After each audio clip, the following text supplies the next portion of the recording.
أعوذ بالله من الشيطان الرجيم بسم الله الرحمن الرحيم الحمد للہ رب العالمین والصلاة والسلام علی نبینا محمد وعلی آلہ وصحبہ اجمعین، اما بعد۔ آج ہم ہیں الدرر البہیہ کے ساتھ۔ امام شوکانی رحمہ اللہ اس کتاب کے مؤلف ہیں، رائٹر ہیں۔ یمن کے بہت بڑے عالم دین، فوت ہوئے ہیں 1250 ہجری میں، 1250۔ اس کتاب کا موضوع فقہی احکام و مسائل ہیں، اور اس کتاب میں اندرونی طور پہ کئی کتب ہیں۔ ہم پڑھ رہے ہیں آج کل کتاب نمبر 10 اور وہ ہے کتاب البیع، خرید و فروخت کے مسائل۔ اور اس کتاب میں ہم نے گزشتہ درس میں پڑھا تھا سلم کے بارے میں، بیع سلم کے بارے میں۔ بیع سلم کیا ہوتی ہے؟ جس میں پیسے قیمت ایڈوانس دے دی جاتی ہے، اور وہ چیز جو آپ خرید رہے ہیں وہ آپ کو بعد میں ملے گی، لیکن اتفاق کیا جاتا ہے اس مجلس میں جہاں بیع ہوئی ہے کہ کب ملے گی، وہ چیز کیسی ہوگی، اس کی کوالٹی کیا ہوگی، اس کا معیار کیا ہوگا، وغیرہ وغیرہ۔ اور آج ہم پڑھیں گے اللہ کے فضل و کرم سے، اللہ کی مشیت سے، قرض کے بارے میں اور شفع کے بارے میں۔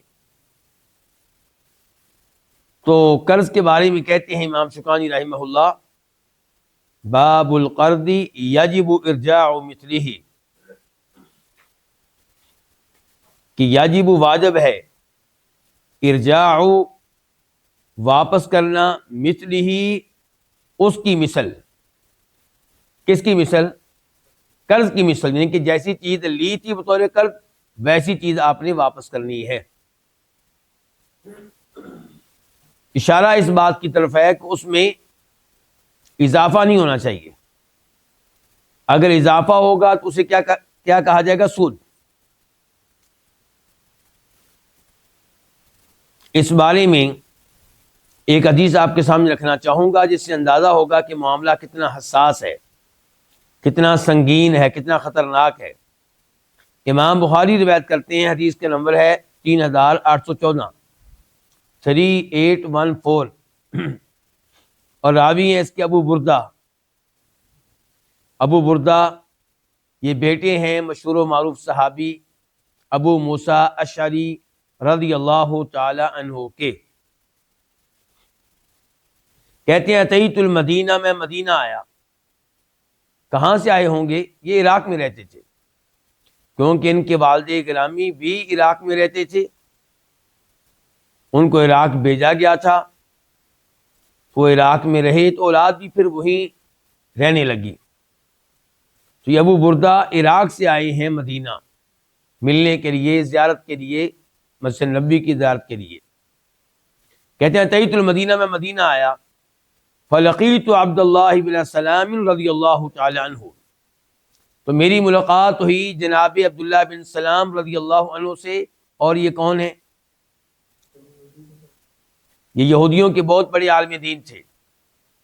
جب اللہ کے نبی علیہ الصلوۃ والسلام مدینہ آئے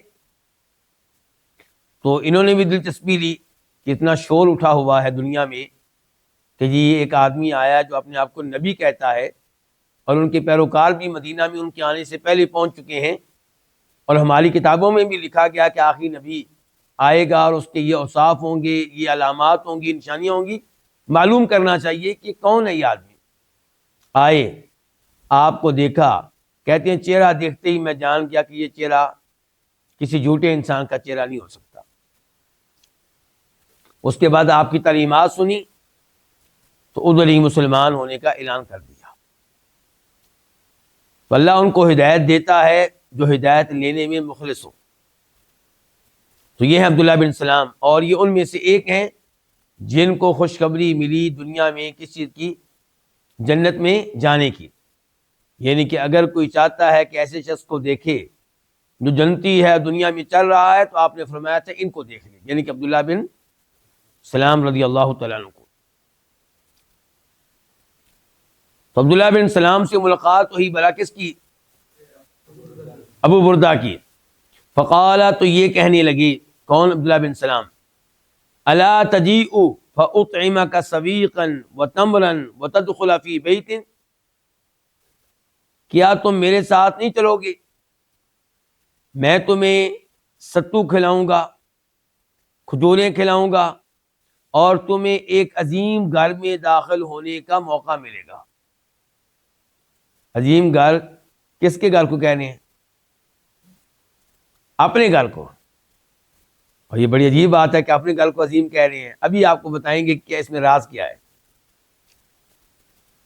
ثم قال، پھر کہنے لگے عبداللہ بن سلام، انک بارض الربا بها فاشن، ابو بردہ دھیان سے، تم ایسے ملک میں رہتے ہو، ایسے علاقے میں رہتے ہو جہاں سود کا مرض عام ہے، سود پھیلا ہوا ہے. اذا کان لک علی رجل حق، جب تمہارا کسی آدمی کے ذمے کوئی حق ہو، کسی آدمی نے تمہارا حق ادا کرنا ہو، تمہارے پیسے دینے ہوں، فأہدى إلیک حمل تبن او حمل شعیر او حمل قط فلا تأخذه فإنه ربا.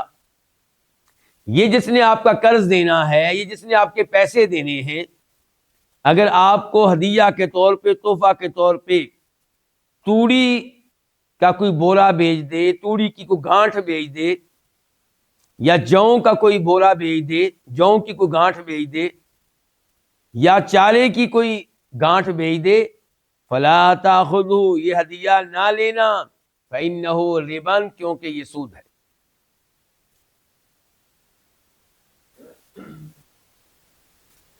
دیکھ لیا معاملہ کتنا خطرناک ہے. اور یہاں پہ صورتحال کیا ہے کہ جب ہم کسی کو قرضہ دیتے ہیں جو اللہ سے ڈرنے والے نہیں ہیں، وہ تو صاف صاف طے کرتے ہیں کہ قرضہ دے رہے ہیں، ہمیں پرافٹ کتنا دو گے، ہم سود لیں گے اس کے اوپر. اور جو اللہ سے ڈرنے والے ہیں وہ بھی مکمل احتیاط نہیں کرتے. مثال کے طور پہ جس کو آپ نے قرضہ دیا ہے 1,00,000 روپیہ، اس کی شاپ ہے سویٹ کی، مٹھائی کی. اب وہاں پہنچ جاتے ہیں جناب. پہلے نہیں ایسا ہوتا تھا، اب کبھی برفی کا ٹکڑا پکڑ لیا، کبھی لڈو کا ٹکڑا پکڑ لیا اور منہ میں ڈال لیا، اور کبھی کہہ دیا جی بچوں کے لیے ذرا کو مٹھائی ڈال دیں. ایسے ہی کسی کے کپڑے کی شاپ ہے تو ادھر پہنچ گئے اور ان کو کہہ دیا کہ جناب بچوں کے لیے ذرا کپڑے چاہیے تھے. اگر کوئی الیکٹریشین ہے تو اس کو گھر میں منگوا لیا کہ گھر میں کچھ کام تھا وہ کر دیں، پنکھے ٹھیک کر دیں، یہ کر دیں، وہ کر دیں، اے سی ٹھیک کر دیں. ہمارا معاوضہ نہیں دے رہے، اجرت نہیں دے رہے. تو یہ چیز بہت خطرناک ہے. قرض پہ جب بھی آپ فائدہ اٹھائیں گے وہ کیا ہوگا؟ سود ہوگا. قرض پہ اس سے فائدہ اٹھانے کی اجازت نہیں ہے جس کو آپ نے قرض دیا ہے. قرض پہ آپ فائدہ اٹھائیں اس سے جس کی خاطر آپ نے قرض دیا ہے. اور آپ نے کس کی خاطر قرض دیا ہے؟ اللہ تعالیٰ کی خاطر. تو قرض کا پرافٹ آپ نے اللہ تعالیٰ سے لینا ہے، اور وہ بہت بڑا پرافٹ ہے، آگے چل کے میں تذکرہ کروں گا. تو بہرحال عبداللہ بن سلام اور ابو بردہ کے اس مکالمہ سے مجھے اور آپ کو یہ پتا چلا کہ جس کو آپ نے قرض دیا ہے اس سے ہدیہ بھی نہ لیں. وہ ہدیہ دے رہا، آپ نے مانگا نہیں ہے، وہ بھی نہ لیں.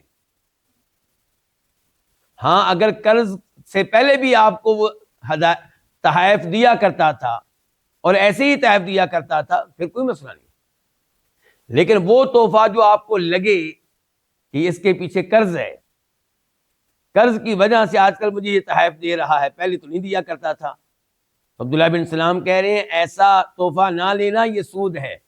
اور یہاں پہ لوگ مانگتے ہیں، قرض جس کو آپ نے دیا ہے اس سے آپ مانگ رہے ہیں، تو یہ اس سے بچیں، بہت خطرناک چیز ہے یہ. اچھا اب کیا راز تھا جی کہ وہ کہہ رہے تھے کہ تمہیں ایک عظیم گھر میں داخل ہونے کا موقع ملے گا؟ تو یہ حدیث جو بخاری شریف کی تھی، اس کی ایک اور روایت بخاری شریف میں آتی ہے، اور وہاں پہ اس کا نمبر ہے 7442 7442۔ وہاں پہ یہ تفصیل آئی ہے کہ یہ کہتے ہیں ابو بردہ کہ میں مدینہ آیا تو میری ملاقات ہوئی عبداللہ بن سلام رضی اللہ تعالیٰ عنہ سے، تو مجھ سے کہنے لگے انطلق الی المنزل، آؤ گھر چلتے ہیں،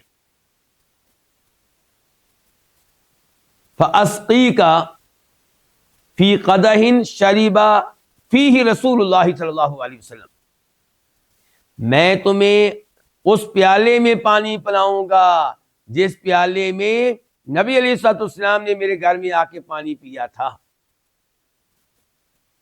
وتصلی فی مسجد صلی فیہ النبی صلی اللہ علیہ وسلم، اور تمہیں اس مسجد میں نماز پڑھنے کا موقع ملے گا میرے گھر میں آ کر جس جگہ جس مسجد میں اللہ کے نبی نے نماز پڑھی تھی علیہ الصلوۃ والسلام۔ فانطلقت معہ، چنانچہ میں ان کے ساتھ گیا، فسقانی سویقا، انہوں نے مجھے ستو پلایا، واطعمنی تمرا، کھجوریں کھلائیں، وصلیت فی مسجدہ، اور مجھے ان کی مسجد میں نماز پڑھنے کا بھی موقع ملا۔ تو یہ گھر کو عظیم پھر کیوں کہہ رہے تھے کہ یہ وہ گھر ہے جس میں قدم لگے ہیں نبی علیہ الصلوۃ والسلام کے، جس میں تشریف لائے تھے دنیا کے سب سے افضل انسان جناب محمد رسول اللہ صلی اللہ علیہ وسلم۔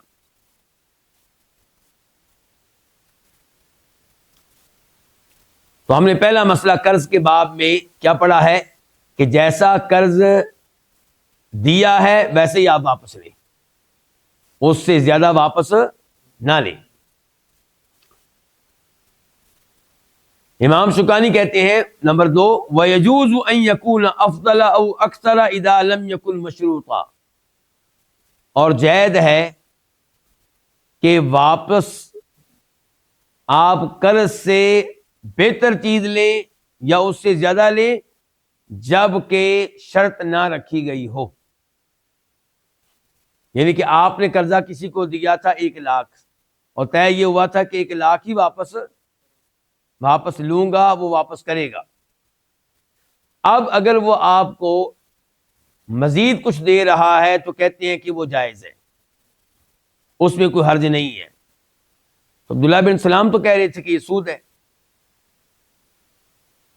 کیوں جی کس کی بات لینی ہے جی؟ تو وہ بھی خوشی سے ہی دے رہا تھا۔ عبداللہ بن سلام کہہ رہے تھے اگر آپ کو کوئی وہ تحفہ کے طور پہ، ہدیہ کے طور پہ توڑی کی گانٹ دے، جوں کی بورا دے دے یا چارے کی گانٹ دے دے تو وہ نہیں لینی، وہ سود ہے۔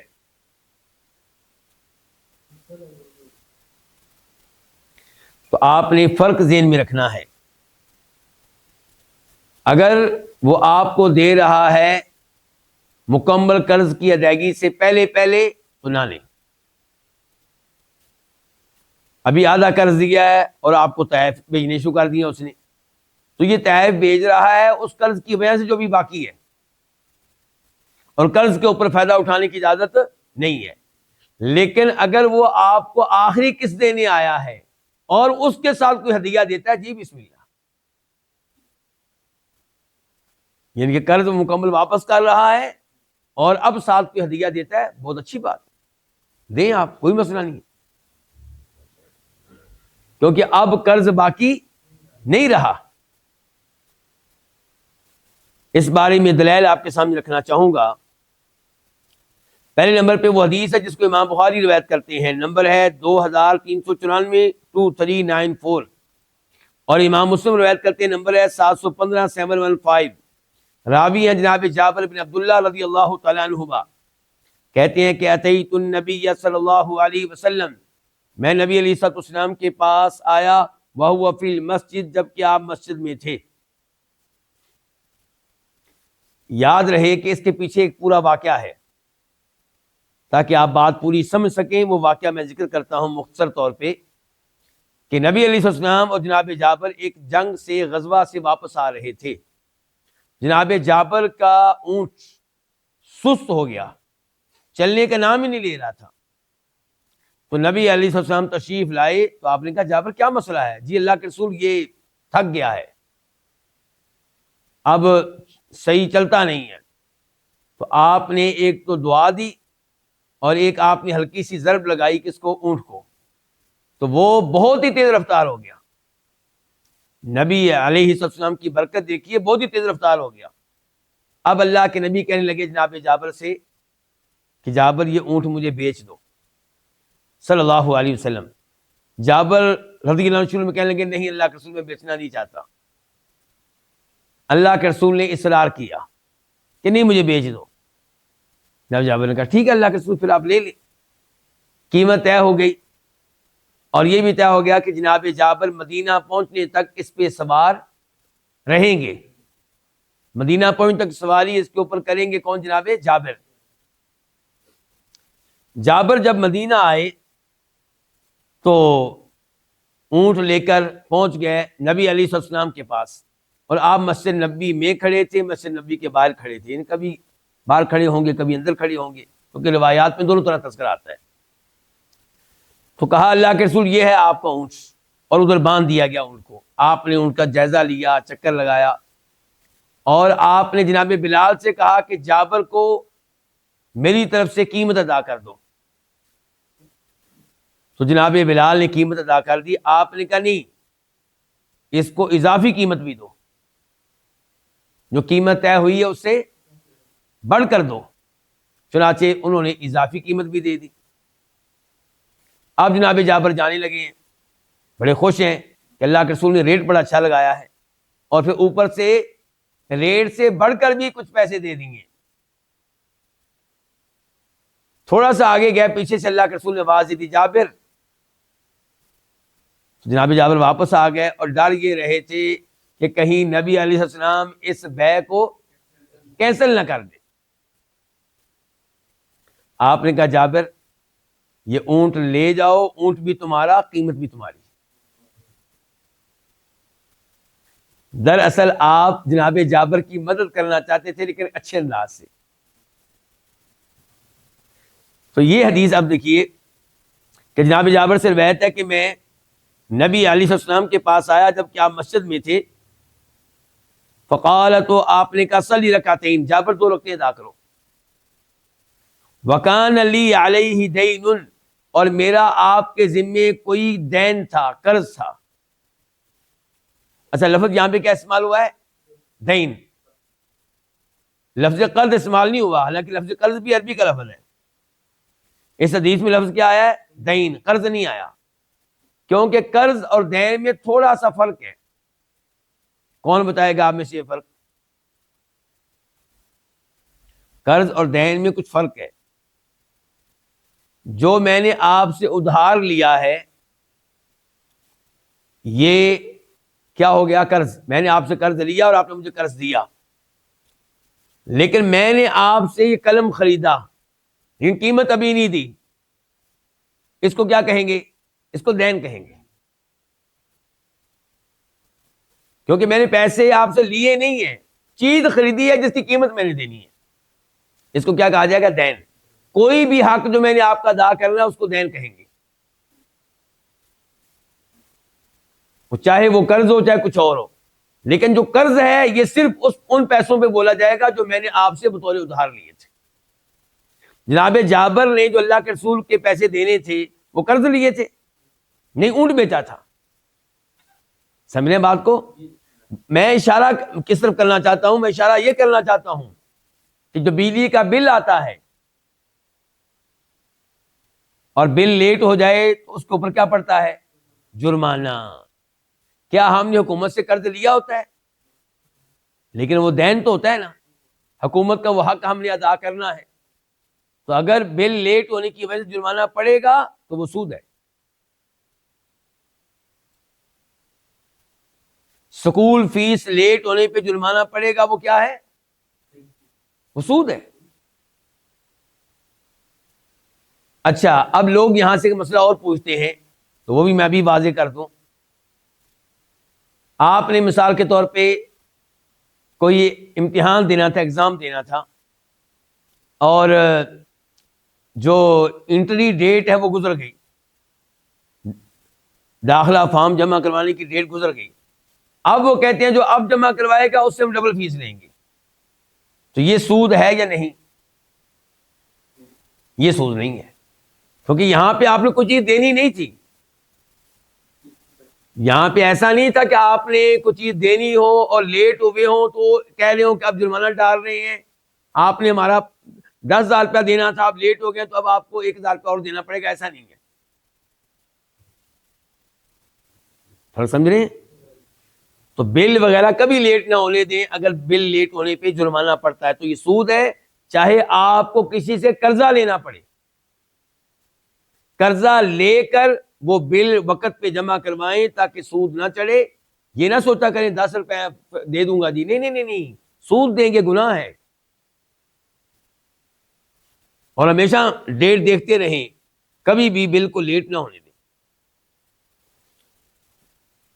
تو یہاں پہ جابر کیا کہہ رہے ہیں؟ وکان علی علیہ دین، میرا قرض تھا نبی علیہ السلام کے ذمے. فقضانی، آپ نے قرض مجھے وہ دیا. اردو میں ہمارے پاس دین اور قرض کے لیے الگ لفظ نہیں ہے دو، تو ہم دونوں کا ترجمہ کیا کرتے ہیں؟ قرض. یہیں سے پتہ چلتا ہے کون سی زبان اعلیٰ ہے اور کون سی زبان بیچاری مسکین ہے اور اس کے پاس ہر لفظ کا متبادل موجود نہیں ہے. قرض کا معنی بھی ہم کیا کرتے ہیں؟ قرض. دین کا معنی بھی کیا کرتے ہیں؟ قرض. اور ایسے بہت سے الفاظ ہیں، اسی وجہ سے کئی دفعہ پبلک کو غلط فہمی ہو جاتی ہے دین کا کوئی مسئلہ سمجھنے میں، کیونکہ وہ ایک عربی کے کئی الفاظ ہوتے ہیں، اردو میں ہر ایک کا ترجمہ ایک ہی ہو رہا ہوتا ہے.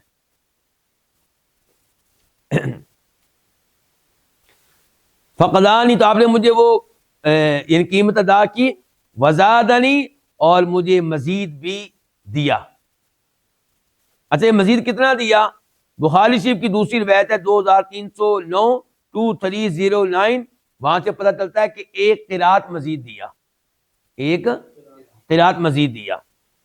اچھا، یہ جو مزید پیسے اللہ کے رسول نے دیے تھے، جناب جابر ان کو پوری زندگی سنبھال کے رکھتے رہے کہ اللہ کے رسول کی طرف سے. چنانچہ کہتے ہیں لا تفارقنی زیادت رسول اللہ صلی اللہ علیہ وسلم، اللہ کے رسول نے جو اضافی پیسے دیے تھے وہ مجھ سے کبھی جدا نہیں ہوتے تھے، ہمیشہ میں سنبھال کے رکھتا تھا، اپنے ساتھ رکھتا تھا. اور راوی کہتے ہیں فلم یکن القرات یفارق جراب جابر بن عبداللہ، یہ قرات جابر بن عبداللہ کے تھیلے سے الگ نہیں ہوتا تھا. وہ الگ بات ہے کہ پھر جب واقعہ ہررا ہوا تو اس موقع پہ ان کو محروم ہونا پڑا ان اضافی پیسوں سے جو سنبھال کے رکھتے تھے، جو اللہ کے رسول کی طرف سے تھے صلی اللہ علیہ وسلم. اچھا، یہ حدیث ہم نے پڑھی اور اس سے پتہ چلا کہ جناب نبی علیہ الصلوۃ والسلام نے جناب جابر کے جو پیسے دینے تھے جو طے ہوئے تھے ان سے بڑھ کر دیے، اور یہ کہ یہ سود نہیں ہے. مزید دیکھ لیں آپ یہ حدیث، بخاری شریف کی حدیث ہے 2305 2305. اب کیا ہے کہ نبی علیہ الصلوۃ والسلام نے کسی سے اونٹ لیا بطور قرض، اونٹ لیا بطور قرض. جب اونٹ ادا کرنے کی باری آئی تو آپ نے صحابہ کرام سے کہا کہ اسے اونٹ دے دو، یعنی کہ اللہ کے رسول کے اونٹوں میں سے اونٹ دے دو علیہ الصلوۃ والسلام. صحابہ کرام نے کہا اللہ کے رسول ہم نے چیک کیا ہے، جو اونٹ آپ نے اس کا دینا تھا اس کے برابر کا کوئی اونٹ نہیں ہے، اس سے بہتر اونٹ موجود ہے. اونٹ میں آپ کو شاید پتا ہوگا، حدیث آپ نے پڑھی ہوگی، اونٹوں میں بڑا تفصیلات ہیں. یعنی کہ جو اونٹ 3 سال کا ہے اس کا نام ایک ہوگا، جس کی عمر 2 سال ہے اس کا عربی میں ایک نام ہے باقاعدہ، جس کی عمر 4 سال ہے اس کا الگ نام ہے، جس کی عمر 5 سال ہے اس کا الگ نام ہے. اور عرب بڑا خیال رکھتے ہیں کہ یہ کتنے سال والا اونٹ ہے، یہ کتنے سال والا اونٹ ہے. تو اب اللہ کے رسول علیہ السلام نے جو اونٹ اس سے لیا تھا بطور قرض، جب قرض واپس کرنے کی باری آ رہی ہے تو ویسا اونٹ موجود نہیں ہے، اس سے بہتر موجود ہے. تو آپ نے صحابہ کرام سے کہا آتوہ، دے دو.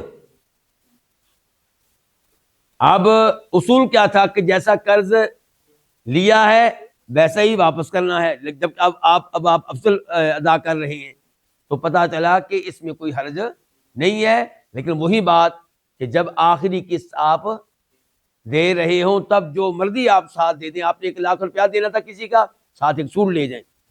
1,00,000 روپیہ دینا ساتھ ایک مٹھائی کا سویٹ کا ڈبہ لے جائیں.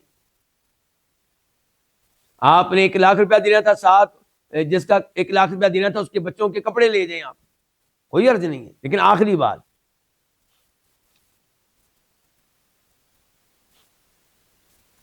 تو یہ تھا. دوسرا مسئلہ کیا تھا کہ وَيَجُوزُ جائز ہے ان یکون افضل, کہ وہ افضل ہو او اکثر یا زیادہ ہو. جناب جابر والی حدیث میں کیا تھا؟ زیادہ. اونٹ والی حدیث میں کیا؟ افضل. تو جائز ہے کہ وہ افضل ہو او اکثر یا زیادہ ہو اذا لم یکن مشروطا, جب کہ اس کی شرط نہ رکھی گئی ہو. ولا يجوز ان يجر القرض نفعا للمقرض, اور جائز نہیں ہے کہ قرض دینے والے کے لیے کوئی فائدہ لے کر آئے. قرض جو ہے قرضہ دینے والے کے لیے کسی فائدے کا سبب بنے, یہ جائز نہیں ہے. ایسا نہیں ہونا چاہیے.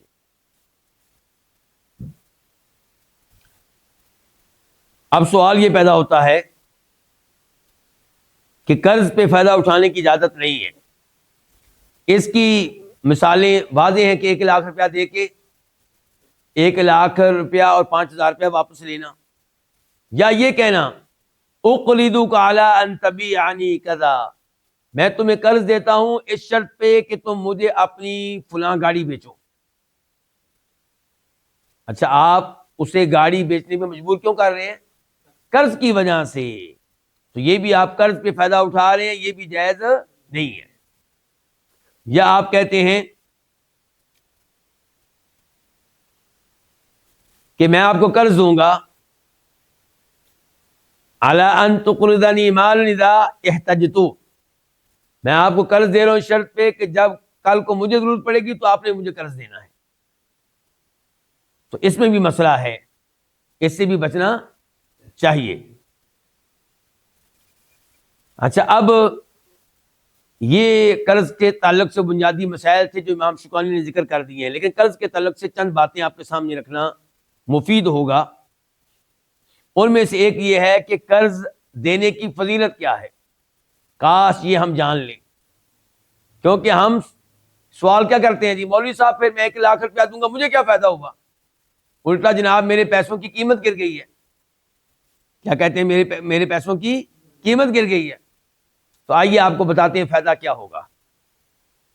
نمبر 1 یہ حدیث ہے ابو ہریرہ کی, وہ روایت کرتے ہیں نبی علیہ الصلوۃ والسلام سے کہ من نفس مؤمن کربۃ من کرب الدنیا نفس اللہ عنہ کربۃ من کرب یوم القیامہ, جو کسی مومن کی پریشانیوں میں سے کوئی پریشانی دور کرے گا, ایک پریشانی, اللہ تعالیٰ قیامت کے دن کی پریشانیوں میں سے اس کی ایک پریشانی دور کرے گا. جو قرض لینے آیا ہے وہ پریشان ہے, آپ اس کو قرض دے کے اس کی پریشانی دور کریں گے, اللہ تعالیٰ روز قیامت آپ کی پریشانیوں میں سے کوئی نہ کوئی پریشانی دور کر دے گا.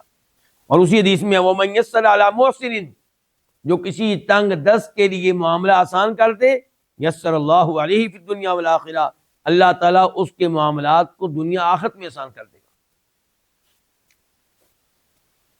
یہ مسلم شریف کی حدیث ہے, نمبر ہے 2699 2699. میں یہ نہیں کہتا آپ سے کہ آپ جو بھی قرض لینے آئے اس کو قرض دے دیں, میں یہ بالکل نہیں کہتا. میں نہیں کہتا کہ آپ اپنے مال کو خطرے میں ڈالیں, لیکن آپ اس کو قرض دیں جس کے بارے میں آپ کو پتا ہے کہ یہ وقت پہ واپس کرے گا, امانتدار آدمی, اس کو آپ دیں.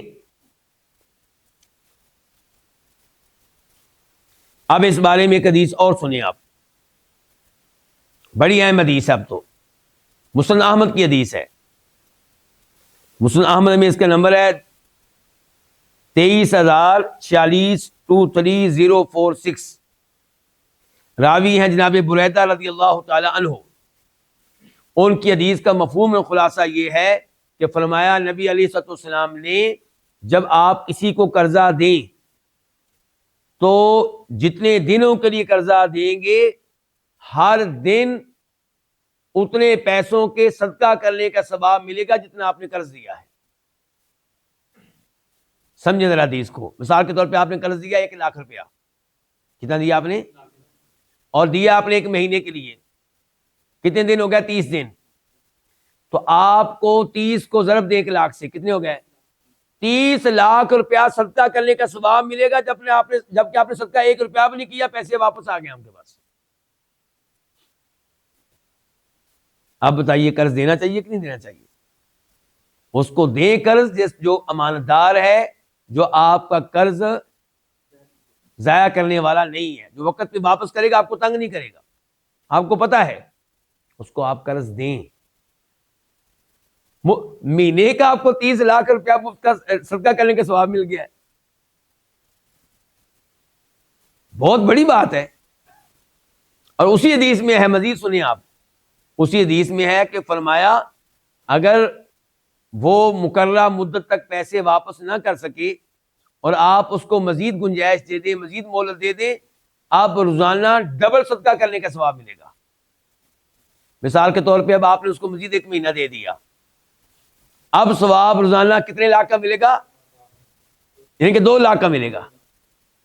پہلا مہینہ ثواب ملا آپ کو 30 لاکھ کا, دوسرے مہینے ثواب ملا 60 لاکھ کا. 60 اور 30 90 لاکھ روپے صدقہ کرنے کا ثواب مل گیا, جبکہ آپ نے اللہ کی راہ میں 1 روپیہ بھی نہیں دیا, وہ 1 لاکھ روپیہ آپ کے گھر میں واپس آ گیا. یہ ہے دین اسلام. اگر ہم یہ کام کریں تو ہمارے ملک میں رب کی برکتیں اور رحمتیں نازل ہوں, کیونکہ اللہ اس عمل پہ کتنا راضی ہوتا ہے. لیکن ہم نے سود کا راستہ اختیار کیا, تو اس لیے مشکلات کی مشکلات ہیں, بے برکتی ہے, مسائل ہی مسائل ہیں, کیونکہ رزق کے مسائل اللہ نے حل کرنی ہے. اچھا, یہ موضوع میں نے آپ کے سامنے رکھا تھا, قرض دینے کی فضیلت. اب کسی کو مہلت دینے کی فضیلت, ایک تو فضیلت آپ نے جان لی ابھی, مزید مہلت دینا. اس بارے میں اللہ تعالیٰ فرماتے ہیں قرآن حکیم میں, وَإِن كَانَ ذُو عُسْرَةٍ فَنَظِرَةٌ إِلَىٰ مَيْسَرَةٍ وَأَن تَصَدَّقُوا خَيْرٌ لَّكُمْ إِن كُنتُمْ تَعْلَمُونَ. یہ مسائل آپ کے سننے والے ہیں, آپ کے سننے والے ہیں. یونیورسٹیوں میں کیونکہ اس کے الٹ پڑھایا جاتا ہے, یہ مسائل آپ کے سننے والے ہیں. یونیورسٹی کے لوگ تو یہ سمجھتے ہیں کہ شاید یہ مولوی جو ہے نا, یہ ملک کی ترقی میں رکاوٹ ہے. بھی ملک ترقی کرے گا جب آپ سودی بینک چلنے دیں, لوگوں کو سودی قرضہ لینے دیں, وہ فیکٹریاں بنائیں گے, یہ کریں گے, وہ کریں گے, لوگوں کو روزگار ملے گا, ملک چھا جائے گا. یہ سوچ پائی جاتی ہے ہمارے یہاں. اللہ کا فرمان سنیے, اللہ تعالیٰ کیا کہتے ہیں, سورہ بقرہ آیت نمبر 280-280. وَإِن كَانَ ذُو عُسْرَةٍ, وہ جس کو آپ نے قرض دیا اگر وہ تنگ دست ہے, اس کے حالات مزید خراب ہو گئے ہیں, اس کا پیسہ ڈوب گیا ہے, وہ خود پریشان ہے, فَنَظِرَةٌ إِلَىٰ مَيْسَرَةٍ, تو آپ پہ واجب ہے اس کو مہلت دینا. افضل نہیں, واجب ہے. اور آپ کا یہ موجودہ نظام جو چل رہا ہے یہ کیا کہتا ہے, اس کو پکڑو, پہلے تو اس سے بات چیت کرو کہ ٹھیک ہے تمہیں مزید 1 مہینہ دیتے ہیں, اب کتنا سود واپس کرو گے؟ پہلے سود ڈالا تھا 2%, اب 5%, اور اگر نہیں تو اس کو جیل میں ڈالو. جیل میں ڈالیے آپ اس کو, جو طاقت رکھتا ہے پھر بھی قرض ادا نہیں کرتا, اس کو ڈالیے جیل میں.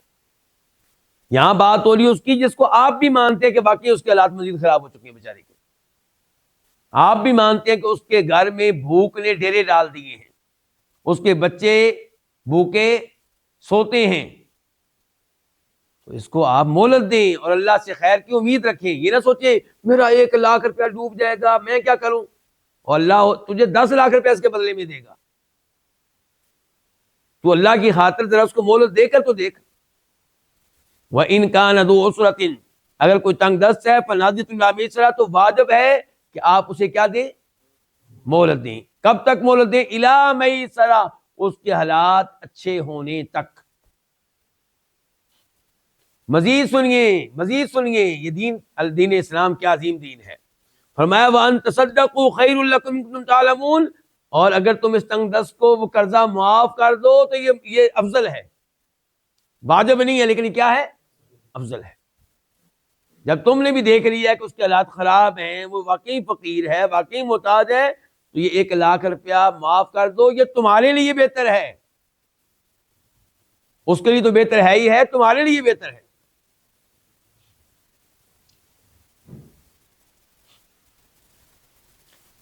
جان لیا دین اسلام پھر کیا ہے، کتنا ہمدرد ہے لوگوں کا، کتنا خیال رکھتا ہے تنگ دستوں کا۔ اور یہ حدیث سنیے، بخاری شریف کی حدیث ہے، نمبر ہے 2391 2391۔ حذیفہ رضی اللہ عنہ کہتے ہیں میں نے سنا نبی علیہ الصلوۃ والسلام سے، ما ترجل، ایک آدمی فوت ہو گیا، فقیل لہ، تو اس سے کہا گیا، فوت ہونے کے بعد ان کے اللہ کی طرف سے کہا گیا، فرشتوں نے کہا ہوگا، ما کنت تقول، تو کیا کہتا تھا، یعنی کہ تیرا کیا عقیدہ تھا، تیرے کیا اعمال تھے، تیرا کیا تیری محنت تھی، بتاؤ۔ قال، وہ کہے گا کنت ابایع الناس، اس نے کہا کہ کنت ابایع الناس، میں لوگوں کے ساتھ لین دین کرتا تھا، خرید و فروخت کرتا تھا، کچھ چیزیں بیچتا تھا، کچھ خریدتا تھا، یہ میرا کاروبار تھا۔ فاتجود عن الموسر، تو جو خوشحال لوگ ہوتے تھے میں ان سے بھی درگزر کیا کرتا تھا، کیا مطلب ان کو گنجائش دیتا تھا، مہلت دیتا تھا۔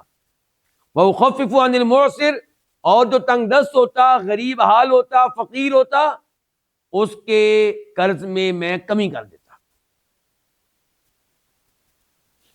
فَغُفِرَ لَهُ، فرماتے ہیں نبی علیہ السلام اللہ تعالی نے اس کو معاف کر دیا۔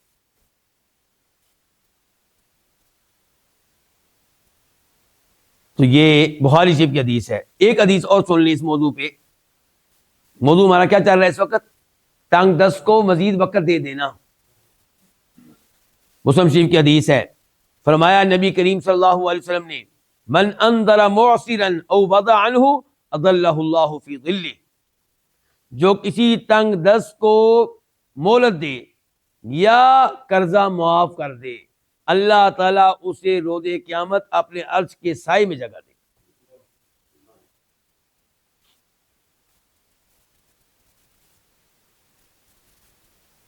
قرض کے تعلق سے یہ ہم نے دو مسئلے پڑھ لیے۔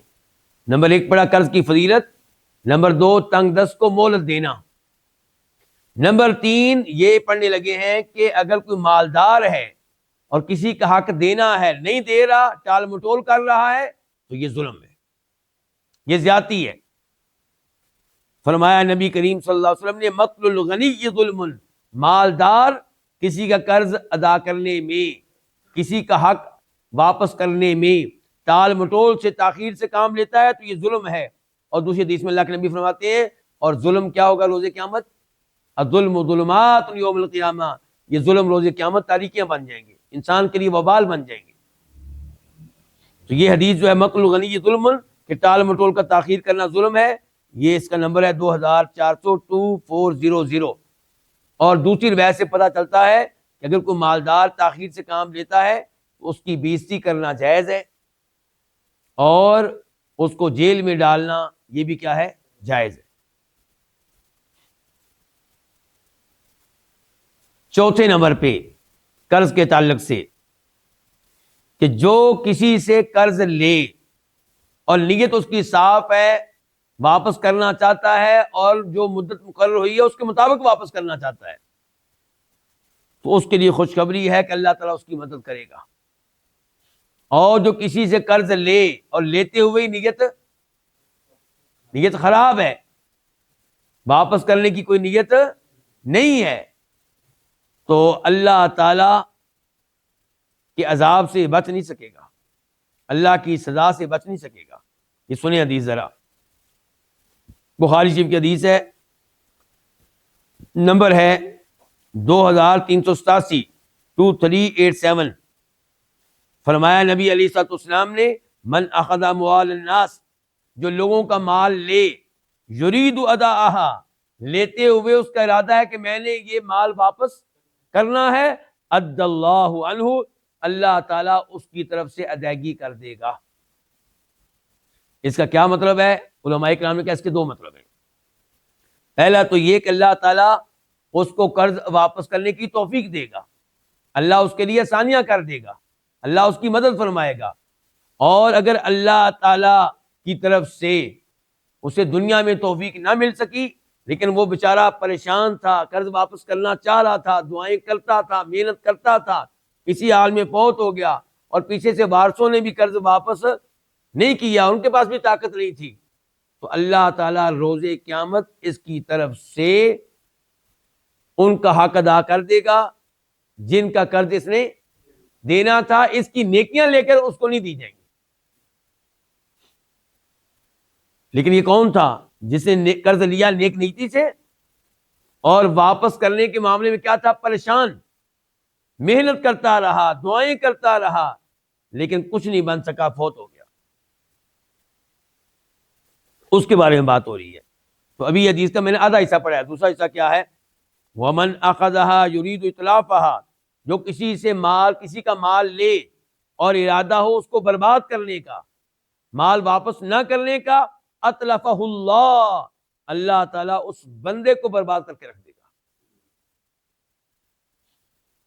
علماء کرام نے کہا اس کی بھی دو مطلب ہیں، یا تو دنیا میں اللہ تعالیٰ اس کو عبرت کا نشان بنائے گا، کسی ازمائش میں مبتلا کر دے گا، کسی بیماری میں، کسی آفت میں، کسی ٹینشن میں، کسی پریشانی میں، اور یا پھر روز قیامت اللہ تعالیٰ سے جہنم کی آگ میں ڈالے گا.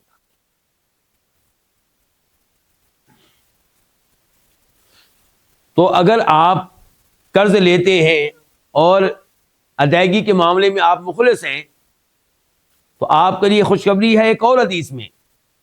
وہ کیا ہے؟ یہ سنن ابن ماجہ کی حدیث ہے. فرماتے ہیں نبی علیہ الصلوۃ والسلام، ان اللہ مع الدائن حتی یقضی دینہ، اللہ تعالیٰ قرض لینے والے کے ساتھ ہوتا ہے جب تک کہ وہ قرض واپس نہ کر لے. اللہ تعالیٰ قرض لینے والے کے ساتھ ہوتا ہے. معیت، اللہ کی معیت، یہ عام معیت ہے کہ خاص معیت ہے. یعنی کہ آپ نے قرض لیا، اس نیت سے لیا کہ واپس کروں گا، اور کوشش کر رہے ہیں، محنت کر رہے ہیں، ٹینشن لیتے ہیں، تو آپ کے لیے خوشخبری یہ ہے کہ اللہ کی معیت آپ کو حاصل، اللہ کا ساتھ. ما لم یکن فی ما یکرہ اللہ، شرط یہ ہے کہ وہ قرض کسی ایسے معاملے کے لیے نہ لیا ہو جس کو اللہ ناپسند کرتا ہے. ایسا نہ ہو کہ قرض لیا ہو 30 اور 7واں 40واں برسی کے لیے، ایسا نہ ہو کہ قرض لیا ہو شادی پہ فضول خرچی کرنے کے لیے، شادی کے موقع پہ ڈانس کی محفل منعقد کرنے کے لیے. تو ایسے کاموں میں قرض لیں گے تو اللہ کی مدد نہیں ہوگی. اچھا، یہ حدیث ابن ماجہ کی ہے، نمبر ہے وہاں پہ اس کا 2409 2409. آگے دیکھیں آپ حدیث کے بعد، حدیث کے راوی ہیں عبداللہ بن جعفر. کون؟ جعفر کون بولا؟ جعفر طیار کے بیٹے عبداللہ بن جعفر، یہ بھی صحابی ہیں. اچھا، یہ کیا کرتے تھے؟ یہ اپنے خازن سے کہتے اذهب فخذ لی بدین، جاؤ یار کسی سے میرے لیے قرضہ لے کر آؤ، کسی سے میرے لیے. کیوں؟ سنیں ذرا. فإنی اکرہ ان ابیت لیلۃ الا واللہ معی بعد الذی سمعت من رسول اللہ صلی اللہ علیہ وسلم. اللہ کے نبی کی احادیث پہ صحابہ کرام کو یقین کتنا تھا، یہ دیکھیں آپ. اللہ کے نبی نے کہہ دیا کہ قرضہ لینے والا قرضہ لے اور مراد یہ کہ نیت صاف ہو تو اللہ تعالیٰ اس کے ساتھ ہے، اللہ کی معیت اس کو ملے گی. تو عبداللہ بن جعفر اپنے آدمی کو بھیجتے کسی سے قرضہ لے کر آؤ میرے لیے، یعنی کہ علامتی قرضہ، یہ نہیں کہ ان کو ضرورت نہیں ہوتا تھا.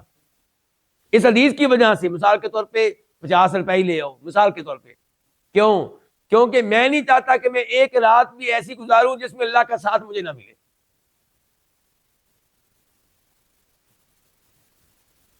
اور دیکھا صحابہ کرام کو، کیا عظیم لوگ تھے یہ، کیسے ان کو اللہ کے نبی صلی اللہ علیہ وسلم کی احادیث پہ یقین ہوتا تھا.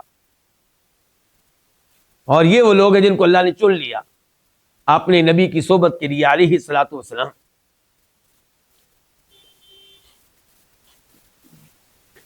تو یہ باب اپنے اختتام کو پہنچا، کون سا؟ قرض کا. اب ہم منتقل ہو رہے ہیں کس کی طرف؟ شفع کی طرف. شفع کہتے کس کو ہیں؟ شفع کا مطلب یہ ہے آسان لفظوں میں کہ ایک چیز کے مالک ہیں کتنے؟ 2 3 4 آدمی، اور چیز ایسی ہے کہ جس میں تقسیم نہیں ہوئی. مثال کے طور پہ یہ زمین کا پلاٹ ہے 3 آدمیوں کا، اور اس میں آپ یہ نہیں کہہ سکتے کہ یہ والا حصہ اس کا ہے، یہ والا اس کا، یہ شناخت نہیں الگ، تقسیم الگ الگ سے، بس مشترکہ پلاٹ ہے تینوں کا جی، برابر برابر برابر برابر. مثال کے طور پہ تینوں کا حصہ ہے، یا کمی بیشی ہے، ایک کا آدھا حصہ ہے اور باقیوں 2 کے یعنی کہ اس میں دونوں کا مل کے آدھا ہے. بہرحال اس چیز کی ملکیت میں 2 آدمی یا 3 آدمی یا 4 آدمی شریک ہیں اور چیز ابھی تقسیم نہیں ہوئی. تو شریعت یہاں پہ کہتی ہے کہ اگر ان میں سے کوئی اپنا حصہ بیچنے لگے تو وہ پہلے اپنے شریک سے، پارٹنر سے پوچھے کہ میں یہ چیز اتنے میں بیچنے لگا ہوں، خریدنا چاہتے ہو؟ مثال کے طور پہ میں یہ حصہ بیچنے لگا ہوں 50 لاکھ روپے میں. وہ کہتا جی میں تو 50 لاکھ روپے میں نہیں خرید سکتا، 40 کا بیچو گے تو خرید لوں گا. تو اب اس آدمی کو حق حاصل ہے کہ وہ کسی اور کو بیچے جو اس کو 45 لاکھ روپیہ دے رہا ہے یا 50 لاکھ روپیہ دے رہا ہے یا 60 لاکھ روپیہ دے رہا ہے، بیچ سکتا ہے وہ. لیکن اگر اس نے 40 میں ہی بیچنا ہے کسی اور کو تو پھر اس پہ واجب ہے کہ 40 میں کس کو بیچے؟ اپنے شریک کو، اپنے پارٹنر کو، کیونکہ کل کو اس کو نقصان ہوگا. فائدہ آپ اس کا کریں جو آپ کا کیا ہے؟ پارٹنر ہے، شریک ہے. عام طور پہ لوگ کیا کرتے ہیں جب غلط فہمیاں ہو جاتی ہیں نا، پھر اپنے پارٹنر کو تنگ کرنا چاہتے ہیں. اگر میرا پارٹنر جو ہے اس نے میرے ساتھ کوئی بدتمیزی کی ہے، بد اخلاقی کی ہے، کوئی زیادتی کی ہے، اب میں اس کو سزا دینا چاہوں گا. میں چاہوں گا کہ میں اپنا حصہ کسی بدمعاش کو بیچوں جو اس کو بعد میں تنگ کرے، اس کو پریشان کرے. شریعت کہتی ہے نہیں، یہ کام نہیں کرنا. شریعت کہتی ہے آپ اپنے پارٹنر کا خیال رکھیں. اس نے آپ کا خیال رکھا نہیں رکھا، آپ اس کا خیال رکھیں. آپ پہلے اس کو پیشکش کریں، اگر وہ خریدنا چاہے تو ٹھیک، نہ خریدنا چاہے پھر کسی اور کو آپ بیچ سکتے ہیں. اب فرض کرتے ہیں کہ کسی نے اس حدیث کی خلاف ورزی کی اور اس نے کسی اور کو بیچ دیا، تو اب یہ جو پارٹنر ہے اس کو بعد میں پتا چلا تو یہ کورٹ میں جا سکتا ہے، عدالت میں جا سکتا ہے، حق شفع دائر کر سکتا ہے. حق شفع دائر کر سکتا ہے اور کورٹ پھر اس کو یہ حق لے کر دے گی. کورٹ کہے گی کہ جتنے پیسوں میں تو نے اس کو بیچا ہے، اس کو بلائے گی، اس آدمی کو جو تیسرا آدمی ہے جس نے خرید لیا آ کے، اس کو کہے گی کہ تم اس آدمی سے پیسے لو اور یہ اس کا حقدار یہ ہے، کیونکہ یہ اس کا شریک ہے، پارٹنر ہے، تم تو دو بار سے آئے ہو. حنفی علماء کرام اس مسئلے میں کچھ اختلاف رکھتے ہیں. وہ کیا؟ وہ کہتے ہیں کہ پڑوسی کو حق شفع ملے گا. کس کو؟ پڑوسی کو بھی حق شفع ملے گا، جبکہ انشاءاللہ راجح بات یہ کہ پڑوسی کو نہیں ملے گا. پڑوسی اگر پارٹنر ہے تو اس کو ملے گا. مثال کے طور پہ میرا پلاٹ ہے اور اس کی باؤنڈری ہے، پتہ ہے ہر ایک کو کہ یہ ہے میرا پلاٹ، اور ساتھ والا پلاٹ کسی اور کا ہے، اس کی الگ باؤنڈری ہے. تو اب میں اگر اپنا پلاٹ بیچنا چاہتا ہوں تو میرے اوپر واجب نہیں ہے کہ میں اس کو پیشکش کروں. بہتر یہی ہے کہ میں اس کو کروں، کیونکہ پڑوسی کے بھی حقوق ہوتے ہیں، لیکن اب واجب نہیں ہے. تو فرق سمجھ رہے ہیں نا آپ، پڑوسی میں اور پارٹنر میں. اب ذرا مسئلہ دیکھتے ہیں. کہتے ہیں شفع سببھا، اس کا سبب کیا ہے، یعنی کہ کیوں کسی کو کہ شفع ملتا ہے. شفع کا سبب کیا ہے؟ الاشتراک فی شیء ولو منقولا، کسی ایک چیز میں کیا ہونا؟ پارٹنر ہونا، کسی ایک چیز میں شریک ہونا ایک دوسرے کا. ولو منقولا، چاہے وہ چیز منقولہ اشیاء میں سے ہو. میں نے ابھی تک مثالیں دی تھی کس کی؟ زمین کی. زمین منقولہ ہوتی ہے کہ غیر منقولہ؟ زمین کو کہیں لے جا سکتے ہیں تو وہ کیا ہوئی؟ غیر منقولہ. تو کہتے ہیں امام شوکانی کہ صحیح بات یہ ہے کہ شفع ان چیزوں میں بھی ہوگا جو منقولہ ہے. مثال کے طور پہ گاڑی میں 2 پارٹنر ہیں. گاڑی میں کتنے پارٹنر ہیں؟ 2، مشترکہ طور پر ان کی ملکیت ہے. اب ان میں سے ایک اپنا حصہ بیچنا چاہتا ہے تو وہاں پہ بھی وہ پہلے پیشکش اس کو کرے جو اس کا کیا ہے؟ پارٹنر ہے. اگر وہ نہ خریدے تو کسی اور کو بیچے. اور اگر ہوا یہ کہ جناب میرا کوئی پارٹنر تھا اس نے مجھے تنگ کیا، اب میں نے بھی کہا میں اس کو سیدھا کروں گا، اب میں نے جناب حصہ بیچ دیا کسی بدمعاش کو، اس کو بتائے بغیر، اس کو پیشکش کیے بغیر، تو وہ اب کورٹ میں جا کے آپ وہ دعویٰ دائر کر سکتا ہے میرے خلاف، اور کورٹ مجبور کرے گی اس آدمی کو جو خرید چکا ہے کہ تم اس آدمی سے قیمت لو، جو میرا پارٹنر ہے اس سے قیمت لو اور یہ ملکیت اس کو دو۔ تو الاشتراک فی شیء، کسی چیز میں شریک ہونا، ولو منقولا، چاہے وہ چیز کیا ہو، منقولہ اشیاء میں سے ہو، جیسے کہ کپڑے ہیں یا گاڑیاں ہیں، موبائل ہیں، اور کوئی جانور ہے وغیرہ۔ اچھا، جو مسئلہ ہم نے پڑھا ہے اس کی دلیل کیا ہے، اس کی حدیث کیا ہے، وہ دیکھ لیتے ہیں۔ امام بخاری روایت کرتے ہیں، حدیث کا نمبر ہے 2213 2213، اور امام مسلم روایت کرتے ہیں، نمبر ہے 1608 1608۔ جناب جابر کہتے ہیں جعل رسول اللہ صلی اللہ علیہ وسلم الشفعۃ فی کل مال لم یقسم، نبی علیہ السلام نے شفع مقرر کیا ہر اس مال میں جو ابھی تقسیم نہیں ہوا، ہر اس مال میں جو ابھی تقسیم۔ تو اب بتائیے پھر اس حدیث کے جو الفاظ ابھی آپ نے سنے ہیں، ان کے لحاظ سے پڑوسی کا حق شفع بنتا ہے کہ نہیں بنتا؟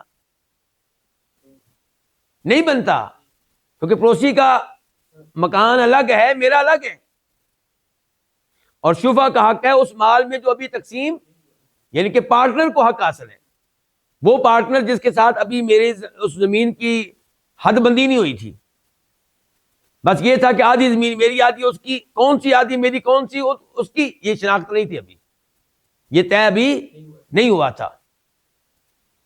تو فرمایا ابو جابر نے کہ نبی علیہ السلام نے شفع مقرر کیا فی کل مال لم یقسم، ہر اس مال میں جو تقسیم نہیں ہوا۔ فَإِذَا وَقَعَتِ الْحُدُودُ، نبی صلی اللہ علیہ وسلم فرماتے ہیں کہ جب حدود واقع ہو جائیں، باؤنڈریاں قائم ہو جائیں، کیا قائم ہو جائیں؟ کہ یہ زمین اس کی اور یہ اس کی، وَصُرِّفَتِ الطُّرُقُ، اور راستے متعین ہو جائیں، راستے واضح ہو جائیں، گلیاں واضح ہو جائیں، فلا شفاعۃ، تو پھر کوئی شفا نہیں ہو سکے گا۔ تو اس حدیث سے جہاں یہ پتا چل رہا ہے کہ شفع کا حق حاصل ہے کس کو، شریک کو، پارٹنر کو، وہاں یہ بھی پتا چل رہا ہے کہ پڑوسی کو یہ حق حاصل نہیں ہے، اور یہ بھی پتا چل رہا ہے کہ شفع ہر مال میں ہے، فی کل مال، چاہے وہ منقولہ اشیاء میں سے ہو یا غیر منقولہ میں سے۔ امام شوکانی کہتے ہیں اب فَإِذَا وَقَعَتِ الْقِسْمَةُ فَلَا شُفَعَ، جب تقسیم واقع ہو جائے تو پھر کوئی شفع نہیں ہو سکے گا۔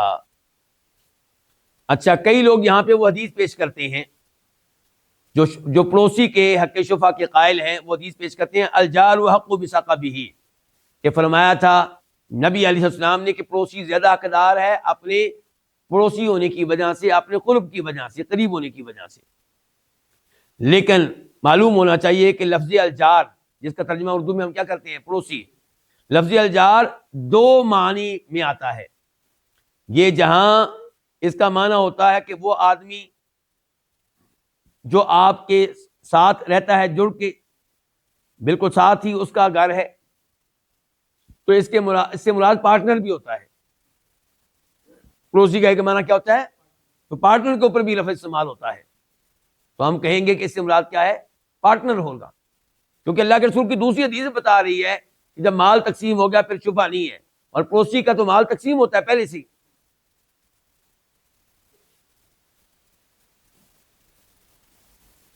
اس کے بعد امام شوکانی کہتے ہیں ولا یحل للشریک ان یبیع حتی یؤذن شریکہ، اور پارٹنر کے لیے جائز نہیں ہے، حلال نہیں ہے کہ ان یبیع، کہ وہ اپنا حصہ بیچے جب تک کہ اپنے پارٹنر کو اطلاع نہ دے لے، پہلے کیا کرے، اس کو اطلاع دے۔ اور اس بارے میں حدیث ہے جس کو روایت کرتے ہیں امام مسلم، نمبر ہے 1608 1608، جناب جابر اس کے راوی ہیں کہ قضا رسول اللہ صلی اللہ علیہ وسلم بالشفعۃ فی کل شرکۃ لم تقسم، نبی علیہ السلام نے فیصلہ دیا شفعے کا ہر اس مشترکہ مال میں لم تقسم جو ابھی تقسیم نہیں ہوا، ربعۃ، وہ کوئی گھر ہو، کوئی رہائش گاہ ہو، او حائط، یا کوئی باغ ہو، لا یحل له ان یبیع، اس کے لیے جائز نہیں ہے کہ اپنا حصہ بیچے حتیٰ یؤذن شریکہ، جب تک کہ اپنے پارٹنر کو اطلاع نہ دے دے۔ فإن شاء أخذ، اگر وہ چاہے تو وہ خرید لے، وإن شاء ترک، اگر چاہے تو وہ نہ خریدے۔ فإذا باع، اگر کوئی آدمی بیچ ڈالے کیا اپنا حصہ، ولم یؤذنوا، اور نہ اطلاع دے کس کو، اپنے پارٹنر کو، فهو احق به، وہ پارٹنر اب زیادہ حق رکھتا ہے اس کے اوپر، وہ کورٹ میں جا سکتا ہے۔ یعنی کہ آج کے درس کا آخری جملہ، ولا تبطلوا بالتراخی، اور لیٹ ہو جانے سے یہ حق ختم نہیں ہوگا، لیٹ ہو جانے سے یہ حق ختم نہیں ہوگا۔ کہنا یہ چاہتے ہیں کہ مثال کے طور پہ پارٹنر کورٹ میں گیا ہفتے کے بعد، جب اس کو پتا چلا کہ اس نے اپنا حصہ بیچ دیا ہے، کورٹ میں پہنچا ہفتے کے بعد یا مہینے کے بعد، لیٹ ہو گیا ہے، تو اس وجہ سے یہ حق ختم نہیں ہوگا، یہ کہنا چاہتے ہیں امام شوکانی رحمہ اللہ، اور اس مسئلے میں اختلاف موجود ہے۔ تو امام شوکانی نے اپنی رائے دی ہے، اور وہ یہ ہے کہ لیٹ ہو جانے سے یہ حق ختم نہیں ہوگا۔ تو بہرحال یہاں پہ یہ تو کہنا پڑے گا کہ لیٹ ہو جانے سے ختم نہیں ہوگا، لیکن اگر اس کو اطلاع مل گئی، کیا ہوا، اطلاع مل گئی کہ اس نے اپنا حصہ بیچ دیا میرے پارٹنر نے، اس نے پھر بھی کورٹ میں دعویٰ دائر نہیں کیا اور بیٹھا رہا، 2 سال کے بعد پہنچ گیا، ظاہر ہے کہ اس طرح تو حق نہیں ملے گا نا۔ ہاں اگر اس کو اطلاع لیٹ ملی تھی، کیا ہوا تھا، اطلاع لیٹ ملی، جب اطلاع ملی تب وہ کورٹ میں پہنچ گیا جتنا جلدی ممکن تھا، تو پھر ظاہر ہے کہ اس کا حق اس کو ملے گا۔ اللہ رب العزت سے دعا ہے کہ اللہ تعالی ہمیں قرآن و حدیث کے احکام و مسائل سمجھنے کی توفیق عنایت فرمائے، اور یہ جاننے کی بھی توفیق دے کہ پڑوسی کے اور آپ کے پارٹنر کے آپ کے اوپر کتنے حقوق ہیں۔ وصلی اللہ تعالی علی نبینا محمد وعلی آلہ وصحبہ اجمعین۔